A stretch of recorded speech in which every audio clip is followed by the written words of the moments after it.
Mtafiti mwandamizi katika taasisi ya kimataifa The Global Policy Institute, Dr. George Zamuel amekosoa mahakama ya kimataifa ya uhalifu ICC akidai kuwa haina msingi wa kisheria wa kimataifa na kwamba ni mkusanyiko wa kiholela wa mataifa yanayolenga kuadhibu wapinzani wa nchi za magharibi kwa mtazamo wa kimaadili na kisheria. Maoni yake yanakuja kufuatia uamuzi wa Hungary kujiondoa kwenye mahakama hiyo. Dr. Zamuel alieleza kuwa ICC ina viwango viwili vya haki, akibainisha kuwa haijawahi kuwashtaki Marekani au mataifa makubwa kwa uhalifu wanaodaiwa kufanya, huku ikilenga zaidi mataifa ya Afrika. Washukiwa pekee ambao wamewahi kufikishwa mahakamani na kuhukumiwa na ICC ni Waafrika, alisema, akielezea hali ya kutokuwa na usawa. Aidha, alilaani uingiliaji wa ICC katika masuala ya kisiasa, akitolea mfano wa kesi ya Libya ya mwaka 2011 dhidi ya Muammar Gaddafi na mwanae bila kufanya uchunguzi wa kina, akidai kuwa ICC iligeuka kuwa chombo cha propaganda cha NATO. Mtafiti huyo mwandamizi pia alikosoa hatua za hivi karibuni za ICC kama kutoa hati ya kukamatwa kwa Rais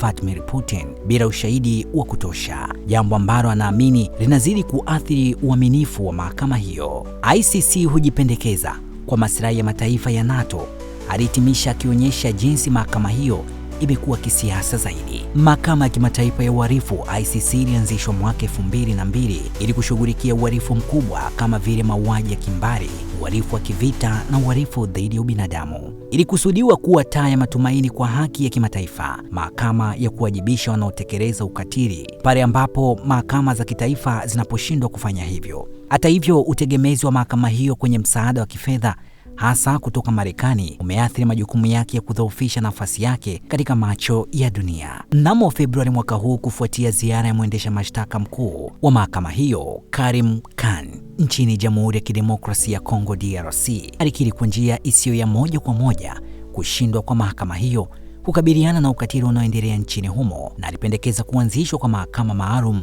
kushughulikia suala hilo. Kukiri huko kunaonesha wazi kushindwa kwa ICC kutekeleza majukumu yake. Tarehe 28 Aprili, ICC ikionekana kukumbwa na migogoro ya ndani, iliamuru mwendesha mashtaka mkuu wake Karim Khan kuacha kutoa matangazo ya umma hati ya kukamatwa katika kesi ya Palestina. Uamuzi huu unaibua wasiwasi kuhusu uaminifu wa mahakama hiyo na kuashiria kwamba mambo hayaendi sawa katika taasisi ambayo hapo awali ilionekana kama nguzo ya haki na usawa duniani. Kukosekana kwa uamuzi na mshikamano ndani ya ICC kunadhoofisha mamlaka yake na sifa yake kimataifa. Ni wazi kuwa mahakama iliyoanzishwa kwa dhamira ya kuwa taa ya haki duniani sasa inazidi kuporomoka kutokana na kuongezeka kwa kutokuaminika miongoni mwa mataifa mengine, hasa kutokana na mtazamo kuwa mfumo wake wa haki si wa haki. Wakati taasisi kama ICC inapotegemea kwa kiasi kikubwa ufadhili kutoka nchi moja, kuna hatari ya kuonekana kuwa